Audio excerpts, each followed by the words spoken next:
As the playoffs at Worlds concluded, the power picks in each role evolved throughout the tournament. This is largely due to a difference in the play of different regions, as well as simply not as popular picks rising up to the top by the end of the tournament. As we go through the top 5 overpowered champions at Worlds this time around, keep in mind that this is for the playoff stage of Worlds, as well as of course we didn't factor in heavily banned champions as well. And as always, there's going to be one champion for each role. Starting with the top lane, we have Ryze. He was a close second before the quarterfinals for top lane, but as the tournament progressed, Ryze was by far the most contested top laner, as well as being first pick worthy, and for good reason. His monstrous late game exceeds that of any other top laner, while his early game is still pretty powerful too, since he does of course have a targeted crowd control ability, as well as reliable damage.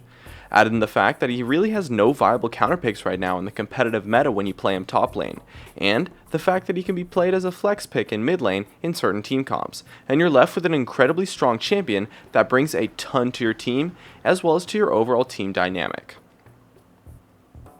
For mid lane, we have Jace. Pawn's showcasing of this champion was absolutely stunning. Not only does Jace have great poke and wave clear, he has the all-in potential and burst to generate kill pressure while forcing mages into armor-oriented builds, despite still being ranged unlike other AD mid laners.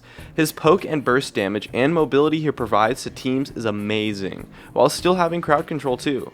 Jace has everything that a good mid laner needs in his kit, and then some, not to mention that he scales incredibly well and is strong throughout all phases of the game, while still having good matchups versus both melee assassins and mages, making him a beast mid lane champion.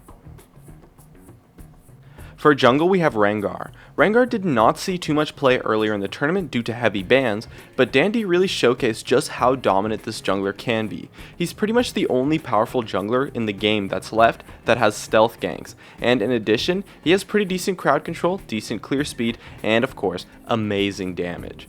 Rengar is one of the few junglers who can actually 1v1 carries while still being able to make huge plays and snowball at an absurd rate.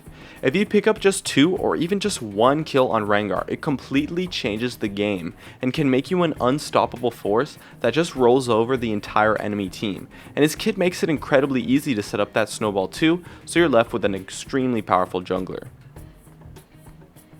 For AD carry, we have Twitch. Twitch's playmaking and assassination potential really allows him to be an incredible AD carry pick, since his attack speed, steroid, and ultimate allow him to perform the exact same way any competitive AD carry would normally in teamfights, while also having the additional pick potential and assassination ability that no other competitive AD carries really have in their kits. This massive strength that he brings to the table that other AD carries cannot is what allows him to shine above as an amazing champion with incredible playmaking ability. And lastly, for support, we really just have a tie between Janna and Thresh, who were pretty much the only supports played consistently throughout the tournament.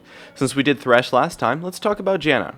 Janna's peel and kite ability exceeds that of any other support, and especially in an assassin-based meta, the ability for Janna to protect carries and completely shut down assassins is really just amazing.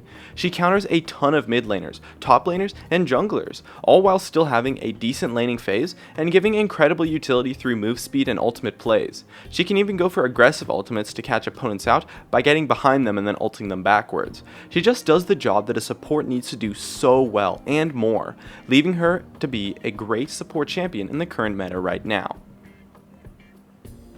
And that's just about it. Worlds was pretty great this year. It was a bunch of awesome games, and here's hoping that we head into Season 5, it's going to be just as good. My name is Jeremy, and that's it for my video on the Overpowered Champions at Worlds post-group stage.